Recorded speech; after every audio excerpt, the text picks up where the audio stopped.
Hi, so this video I'm going to be looking at one of my favorite subjects, which is history.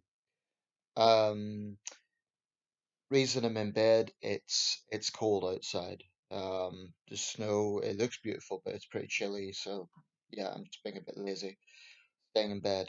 But I think the lighting's okay, so I'll just continue. Um, this is going to be a provocative video, and I'm not sure I'm even going to bother monetizing it because I know what YouTube's like. They'll just demonetize it, so I might not even bother. Save myself the hassle. Um, if you wanted to give a history of the world, like in depth, that would require thousands and thousands of hours of footage or video rolling. So I'm not going to do that. Um, I would say my knowledge of history is fairly good. Um, without wanting to sound pompous, I would say it is a bit higher than the average person, simply because I've got an interest. Um, I don't have any academic qualifications in history. I wouldn't go that far. I'm not an expert, but I would say my basic knowledge is quite high because if you have an interest in something, you do more research and you do look into it a bit more and look into the nuances of things. I've studied a lot of historic events via numerous sources, books, etc. I just try to keep myself informed because I find these things interesting. If I watch a historic film, I always like to do research on the background. A lot of people find history boring. I don't. I find it fascinating. Um, and yeah, I come from a country which 2000 years ago basically seen as being on the edge of the civilized world then. And then 1800 years after that, 1700 years after that, it became the world's foremost global power. I'm talking, of course, about the British Empire. Um, Now, it's kind of become popular these days, if you're a British citizen, particularly in academic circles, to kind of be expected to feel shame because of the crimes of the empire. My own view on that is a bit more, can I say, balanced. I I'm certainly not jingoistic in sort of, oh, I'm proud of the British Empire because I'm well aware there were things that we done that were absolutely appalling. There's no getting away from it. But I also refuse to feel this kind of collective and perpetual shame that woke warriors want us to, because I think it's overly simplistic, dishonest, and also far too selective in terms of just singling out the British Empire. I suppose they would counter, well, the British Empire was the largest empire, so that's why it's singled out. But I've also heard the argument that, oh, we live in the West, so we therefore criticize Western history. I don't really buy that. I think they have knee-jerk bias against anything Western, basically. But let me break this down a bit. History is very, very rarely black and white. Um, but if you listen to certain narratives on important historic events, they are portrayed as black and white. Now, there are events that are very well documented. Um, you have survivor testimony, you have archives, you have footage, you have a range of sources to provide evidence for those events. That is why, to me, something like Holocaust denial is so vile. Not because Jewish people would be offended by it, but because it is just a lie. I mean, denying it is a lie. It happened. And I think the reason that there are people in denial about it is because the sheer scale of it was so monstrous, and Germany obviously got tagged with that. that they just can't accept that being the narrative, so they question it. Needless to say, it's a widespread anti-Semitic trope in among certain uh, Israel bashers, but I might digress here. Iran and so on. Apparently, Mein Kampf's a bestseller in Turkey. There are a lot of troubling questions there. I think anti-Semitism is something that's plagued history. Now, I'm not saying that Israel can't be criticized, but the Holocaust happened, and there is abundant evidence for that. Uh, if we look at other events in history, you get events that are prolonged over centuries. You get events that are confined to a single day or a single conflict. Um, a lot of this comes down to a lot of how people perceive history does come down to natural surroundings. Now, if you spend all your time on alternative websites promoting conspiracy theories, you're going to have a very um, how can I put it, a very sort of influenced view of history. Um, that's why it's important to get different sources, different opinions, and just be objective as possible. Um, I mean, I spoke, for example, about the Holocaust, but we also need to acknowledge that immediately after World War II, there was widespread persecution of ethnic Germans. Millions of German women were raped, well, certainly hundreds of thousands. There were mass suicides after the Battle of Berlin, and put it this way, the period 1945 to 1950 would not have been a comfortable time to be an ethnic German in Europe. But then, after what the Third Reich had done, that's not exactly surprising. Um, there's a lot of different things I could talk about, and any one of these things I open up for, I know that I could open up for whataboutery or you're British, you're biased, etc. I don't believe in jingoism. I don't believe in saying, oh, because it was us, we never done anything wrong. That's not my position. There are some Britons who kind of have that slightly pompous knee-jerk reaction, and I don't agree with it. I think we do need to acknowledge the crimes of empire. Off the top of my head, the Amritsar Massacre, totally unjustified.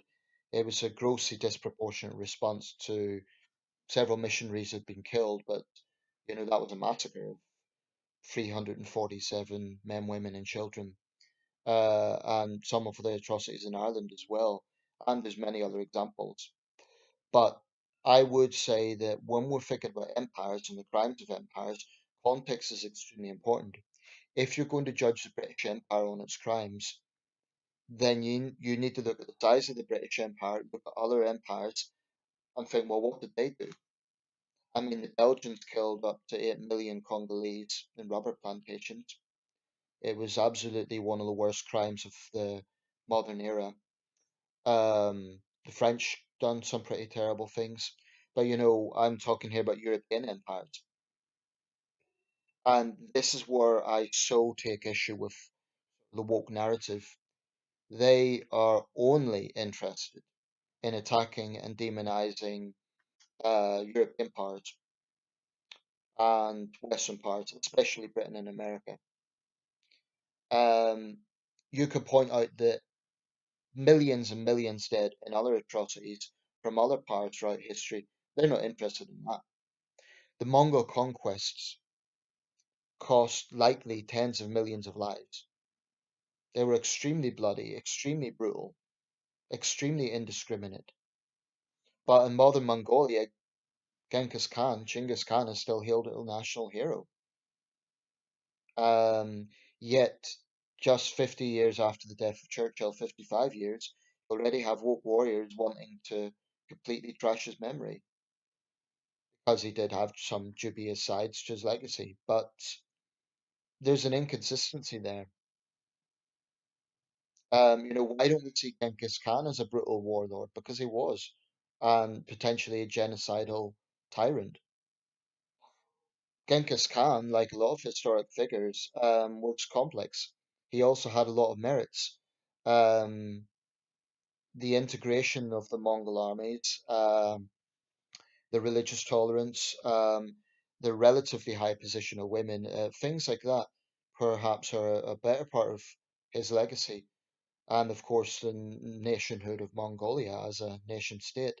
There's a lot of aspects to that which would explain his his popularity. Alexander the Great, sort of seen as a heroic figure in Europe, but across much of the Middle East is seen as Alexander the Terrible.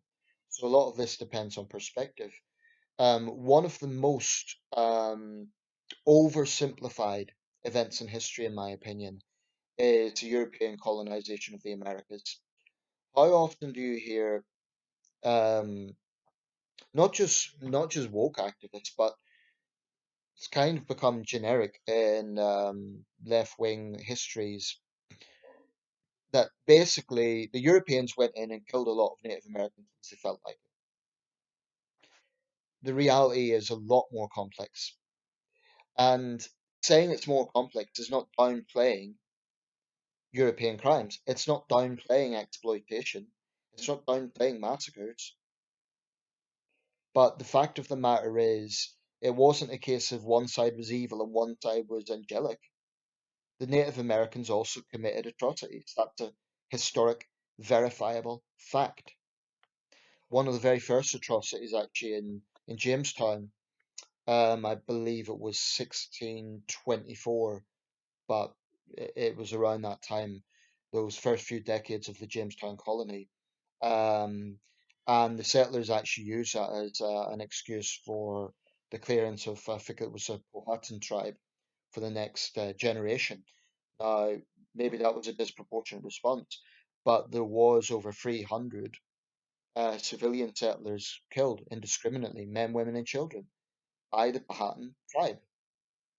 But aspects like that, that's just inconvenient history because it doesn't tie into the narrative of the evil white Europeans coming in and killing a lot of Native Americans. Nor does the fact that there was internal tribal warfare and warfare between Native American groups. One example I would give in later years was the Sioux Lakota massacre of the Pawnee in Massacre Canyon, 1872, I believe it was, or 1874. I double check that. But I get a bit frustrated with this idea that the history of the Americas is just simple. Europeans went in and killed all the Native Americans. Um, in earlier years, certainly the Spanish conquistadors were absolutely brutal and ruthless. But again, the idea that their opponents, their adversaries, were completely peaceful people is also misguided. I mean, human sacrifice did occur in some pre-Columbian civilizations. It varied from civilization to civilization, but I remember when Apocalypto was made, critics were saying, "Oh, he Mel Gibson portrays the Native Americans as violent." Well, human sacrifice occurred. It's just a historic fact. So this is not justifying what Europeans done. There was absolutely greed and exploitation and humiliation, and people who'd lived on the land for thousands of years were humiliated and forced off it onto reservations. That's shameful. And I could totally understand a Native American feeling that ancestral pain. So I don't question that, but I do question the narrative that it's black and white.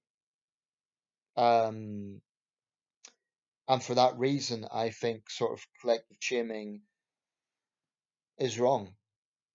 This is also why I'm not sure about payouts. I think in certain circumstances, where there are direct people directly involved. So, for example, should the British government today pay out to survivors of the Mau Mau uprising in the 1950s? I would say if those people are all now in their 80s and 90s, we could certainly afford it. I think it would probably be a good gesture. But then the catch of that is if we pay out, then, people who are ancestors of other colonial crimes might start demanding payouts. And this is where it gets problematic. Where do you draw a line? Do we pay out to someone who's a grandson or granddaughter or great grandson or great granddaughter to someone who was, say, a victim of the Amritsar Massacre? I would say no. And the reason being is if we done that, then firstly, France and Spain and other European powers would have to do likewise. But also, there would have to be an acknowledgement that history's atrocities are not just from Europe. Mongols would have to start paying out. Maybe the Mongolian government should pay some sort of compensation to Baghdad, given that the Mongols sacked Baghdad indiscriminately in 1258, killing about 100,000 civilians or more. In fact, at the time, Baghdad was one of the biggest cities in the world. So this is where it becomes problematic. Another thing that is, I don't want to say overly simplified because there was no moral justification for the transatlantic slave trade. There was no kind of, oh, it's two sides to this. It was evil, no question about it. But on the issue of the transatlantic slave trade, the fact of the matter is that slavery existed long before then and still exists today.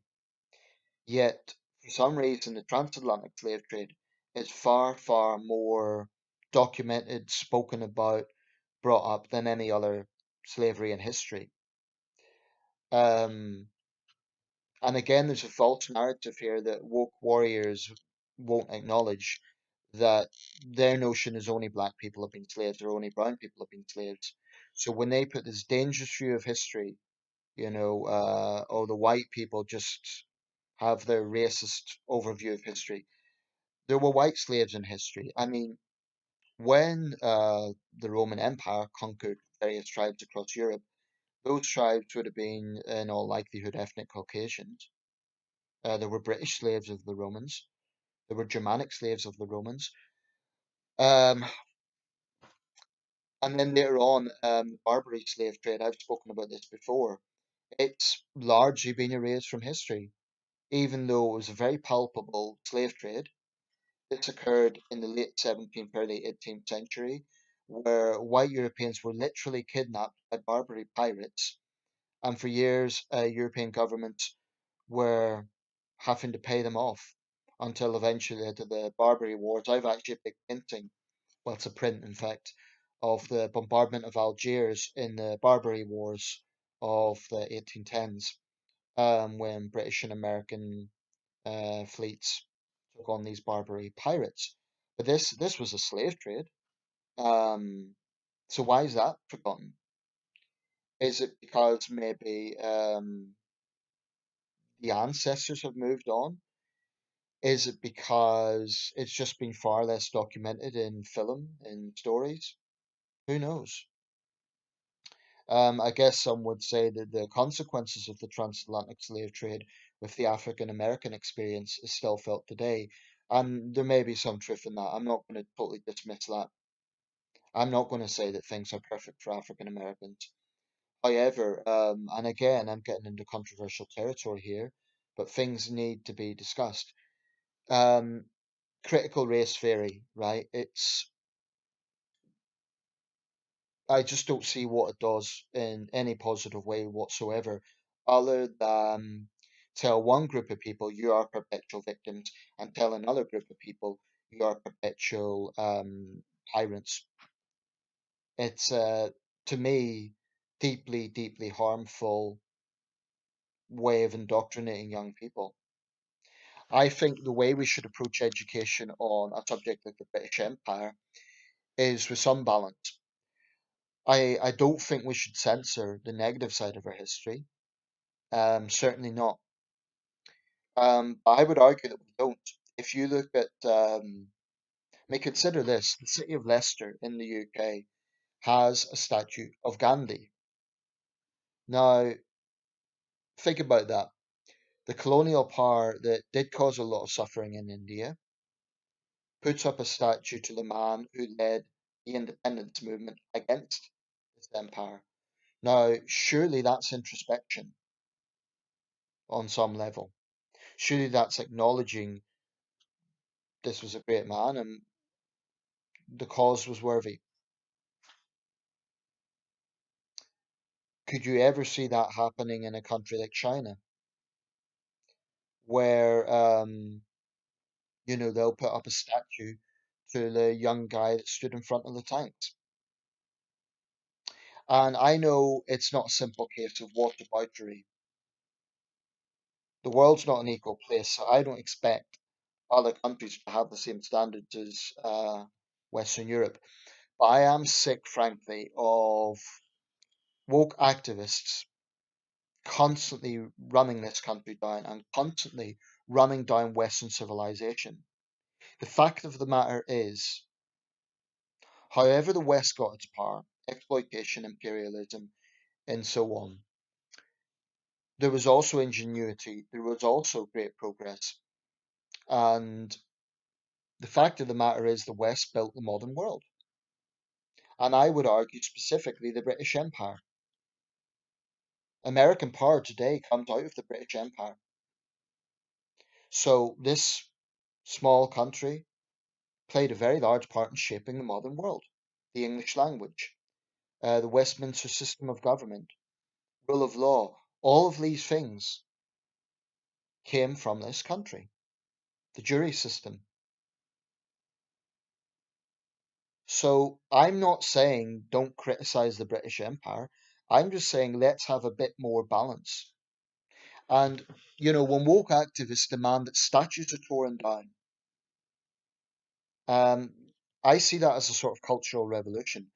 I do think now they're trying to find every fault with every historic figure.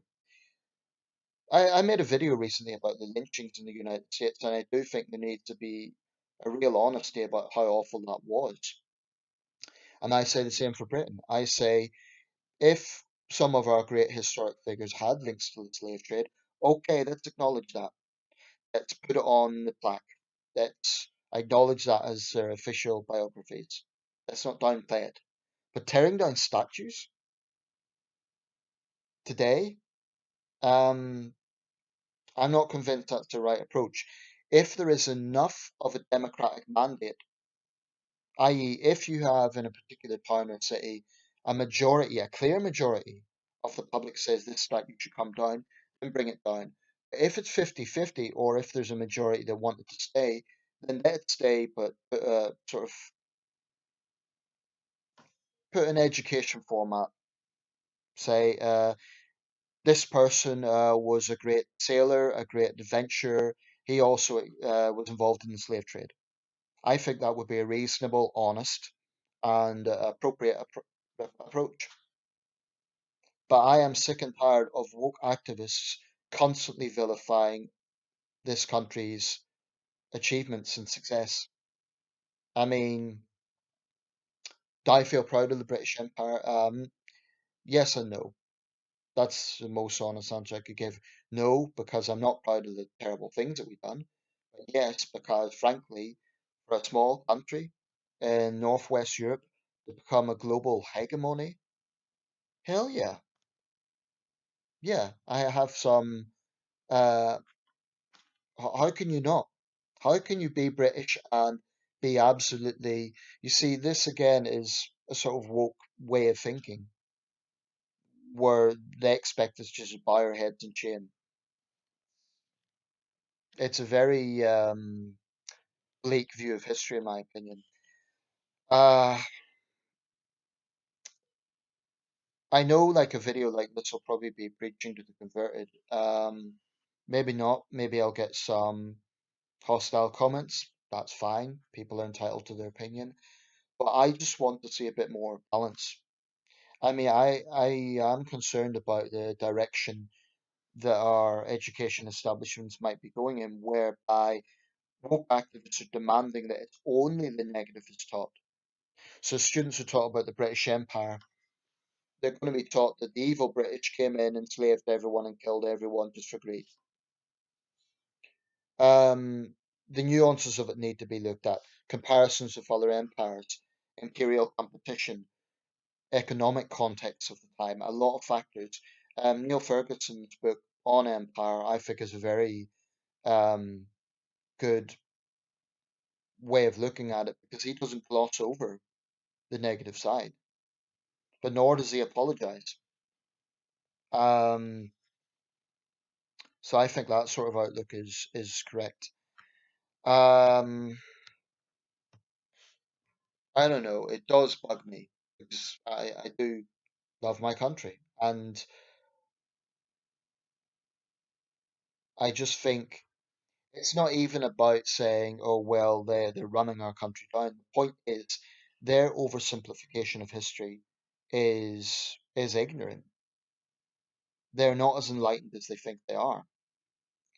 And if we look at Africa, for instance, and again, this is very broad sort of outlooks, but some of the worst atrocities in African history have come in the post-colonial era.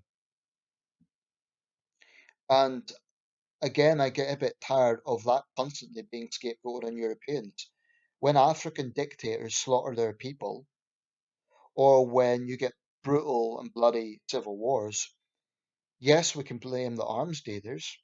Yes, we can perhaps blame Western governments for supporting one side or the other, but ultimately, if self determination is about self determination, then there has to be some introspection as well and say, we've done this, we've killed each other.